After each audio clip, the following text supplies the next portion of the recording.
सोलापूर जिल्हा badminton association आयोजित Kelvinator पुरस्कृत जिल्हा बॅडमिंटन चॅम्पियनशिपची सुरुवात आजपासून सुयश गुरुकुल विजापूर रोड येथे झाली। सोलापूर जिल्हा क्रीडा फेडरेशनचे नूतन अध्यक्ष महेश गादेकर यांच्या हस्ते आणि सौ क्षमा पवार, पर्यटन उपसंचालक पश्चिम विभाग महाराष्ट्र शासन यांच्या उपस्थितीत उद्घाटनाचा कार्यक्रम पार पडला। प्रमुख पाहुण्यांचे स्वागत व सत्कार असोसिएशनचे अध्यक्ष जितेंद्र राठी यांच्या हस्ते करण्यात आले। 28 ते 30 जून पर्यंत खेळवल्या जाणाऱ्या या स्पर्धेमध्ये सोलापूर शहरासह बार्शी, पंढरपूर, अक्कलकोट, मोहोळ, करमाळा आणि अकलूज येथून 180 पेक्षा अधिक खेळाडूंनी सहभाग नोंदवला।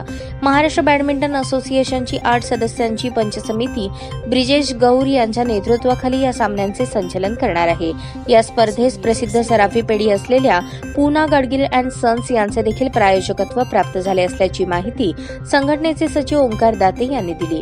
स्पर्धा यशस्वी होण्यासाठी संघटनेचे मनोज मुलगे, शशांक कुलकर्णी, सीमा जोग, रवी वर्तक, सचिन जोग आणि इतर सदस्य क्रियाशील आहेत। सोलापुरातील सर्व बॅडमिंटन प्रेमींनी या स्पर्धा पाहण्यास उपस्थित राहून खेळाडूंना प्रोत्साहन द्यावे असे आवाहन संघटनेने केले आहे।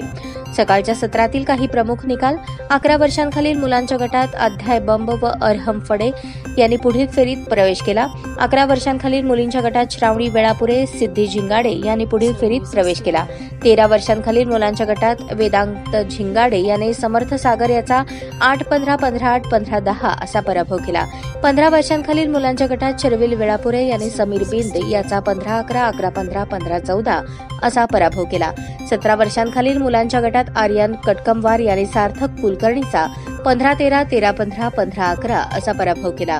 19 वर्षांखालील गटात रितेश बिराजदार, श्रवण बजाज आणि संस्कार कुलकर्णी यांनी पुढील फेरीत प्रवेश केला।